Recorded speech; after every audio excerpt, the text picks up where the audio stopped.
Guys ಯಾರು ಮೇಲೆತ್ಬೇಡಿ, ನಿಮ್ಗೆ 1 ನಿಮಿಷ ಟೈಮ್ ಇದ್ರೆ ಈ ವಿಡಿಯೋನ ಒಂದ್ಸರಿ ನೋಡ್ಕೊಂಡ್ ಬನ್ನಿ. ಮಾರುತಿ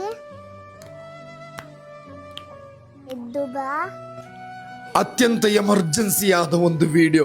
ಕೇವಲ 8 ತಿಂಗಳಿನ ಹಸುಕೂಸು ಚಿಂತಾಜನಕ ಸ್ಥಿತಿಯಲ್ಲಿ ಉಡುಪಿಯ ಮಣಿಪಾಲ್ ಆಸ್ಪತ್ರೆಯ ICUವಿನಲ್ಲಿ ತನ್ನ ಜೀವಕ್ಕೆ ಬೇಕಾಗಿ ಅಪ್ಪಹಪಿಸುತ್ತಿರುವ ಈ ಕಂದ ಮಗನ ಜೀವ ಬದುಕಿಸಲು ದಯವಿಟ್ಟು ಆದಷ್ಟು ಬೇಗ ಈ ವಿಡಿಯೋ ನಿಮ್ಮ ಫ್ಯಾಮಿಲಿ ಫ್ರೆಂಡ್ಸ್ ಗ್ರೂಪಿಗೆ ಆದಷ್ಟು ಬೇಗ ಶೇರ್ ಮಾಡಿ. ನನ್ನ ಮಗುನ ಉಳಿಸ್ಕೊಡಿ.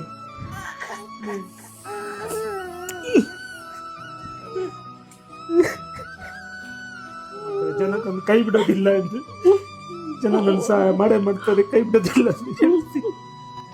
ಹೃದಯ ಇರುವ, ಮನುಷ್ಯತ್ವ ಇರುವ, ಕರುಣೆ ಇರುವ ಯಾರಿಗೂ ಕೂಡ ಸಹಿಸಲಾಗದ ಒಂದು ದೃಶ್ಯ. ಆತ್ಮೀಯ ಸಹೋದರರೇ, ಈ ಪ್ರಪಂಚವೇನೆಂದರೆ ಇದು. ಈ ಮಗುವಿನ ಈ ದೃಶ್ಯ ನೋಡಿದ್ರೆ ನೀವು, ಈ ಪೈಪ್ಗಳಾಕಿ ICUವಿನಲ್ಲಿ ಮಣಿಪಾಲ್ ಆಸ್ಪತ್ರೆಯಲ್ಲಿ ಜೀವನ್ಮರಣ ಹೋರಾಟ ನಡೆಸುತ್ತಿರುವ ಈ ಮುದ್ದು ಮಗುವಿನ ಜೀವ ಉಳಿಸಲು ದಯವಿಟ್ಟು ಆತ್ಮೀಯ ಸಹೋದರ ಈ ವಿಡಿಯೋ ಆದಷ್ಟು ಈ ಮುದ್ದು ಮಗು ಅಳುತ್ತಿರುವ ಶಬ್ದಗಳನ್ನು ಕೇಳುವಾಗ, ತನ್ನ ಜೀವಕ್ಕೆ ಬೇಕಾಗಿ ಅಪಹಪಿಸುತ್ತಿರುವಾಗ, ಕರುಣೆ ಇರುವ ಕರ್ನಾಟಕ ಜನತೆಯೇ, ಒಮ್ಮೆ ನೀವು ಕೈ ಹಿಡಿಯಲೇಬೇಕು, ಸಹಕರಿಸಲೇಬೇಕು. ಈ ವಿಡಿಯೋ ನೀವಾದಷ್ಟು ಶೇರ್ ಮಾಡಬೇಕು. ನಿಮ್ಮ ಮುಂದೆ ಕೈ ಮುಗಿತಾ ಇದ್ದೇನೆ.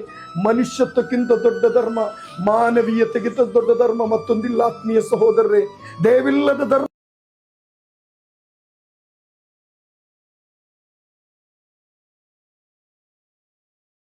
ದಯವಿಟ್ಟು ಈ ವಿಡಿಯೋನ ಆದಷ್ಟು ಶೇರ್ ಮಾಡಿ.